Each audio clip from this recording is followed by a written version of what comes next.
ডিম এবং পেঁয়াজের কলি দিয়ে এত দারুণ মজাদার ভাজি রেসিপি হয় সেটি আগে আমারও জানা ছিল না।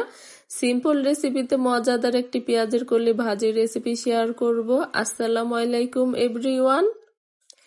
একটি হাঁড়ি চুলায় বসিয়ে দিয়েছি এখানে পরিমাণ মতো পেঁয়াজ কুচি, কাঁচামরিচ কুচি। পেঁয়াজ আর কাঁচামরিচ আমি এভাবে কেটেছি, এভাবে কাটলে দেখতে খুবই ভালো লাগে। এবং তেলটা অল্প পরিমাণে দিয়েছি, বেশি পরিমাণে তেল দিলে তখন কিন্তু ভাজিটা ঝরঝরে হবে না এবং কি দেখতেও সুন্দর লাগবে না। এবার অল্প পরিমাণে হলুদের গুঁড়া এখানে অ্যাড করে দিলাম আর দিয়ে দিচ্ছি 4টি ডিম। হলুদের গুঁড়াটা ডিমের আগে দিলে তাহলে ডিমের কালারটা খুবই সুন্দর আসবে। এখানে আমি 4টি ডিম দিয়েছি, আপনারা চাইলে এর থেকে বেশিও দিতে পারেন বা কমও দিতে পারেন। বেশি দেওয়ারই চেষ্টা করবেন, তাহলে খেতে খুবই ভালো লাগবে। এবার ডিমটাকে ভালোভাবে একটু তেলের সাথে ভেজে নিতে হবে। ডিমগুলোকে এইভাবে তেলের সাথে ভেজে ঝুরঝুরে করে নিয়েছি। এবার অ্যাড করে দিচ্ছি পেঁয়াজের কলি। এখানে আমি 2 আটি পরিমাণ পেঁয়াজের কলি এভাবে কেটে ভালোভাবে ধুয়ে প্রায় আধা ঘন্টা আগে পানিটাকে ঝরিয়ে নিয়েছি।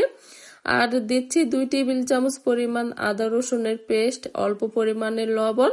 লবণটা প্রথমে অল্প পরিমাণে দিবেন, পরে যদি লাগে তারপরে কিন্তু অ্যাড করা যাবে।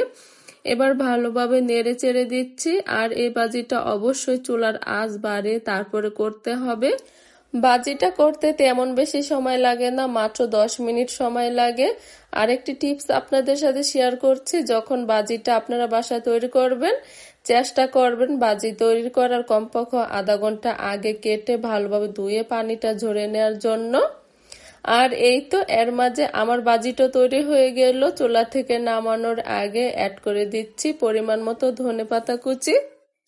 ধনেপাতা কুচিটাকে দিয়ে আরো 1 মিনিট এই ভাজিটাকে চুলার মধ্যে রেখে দিয়েছিলাম। এবার চুলা থেকে নামিয়ে নিব। আর এরই মাঝে তৈরি হয়ে গেল পেঁয়াজের কলি এবং ডিম দিয়ে দারুণ স্বাদের পেঁয়াজের কলি ভাজি রেসিপি। এই ভাজিটা তৈরি করা এতটা সহজ এবং এত কম সময় লাগে, আর খেতে তো কি বলবো, অসাধারণ। আপনারা অবশ্যই এই ভাজি রেসিপিটি বাসায় একবার ট্রাই করে দেখতে পারেন।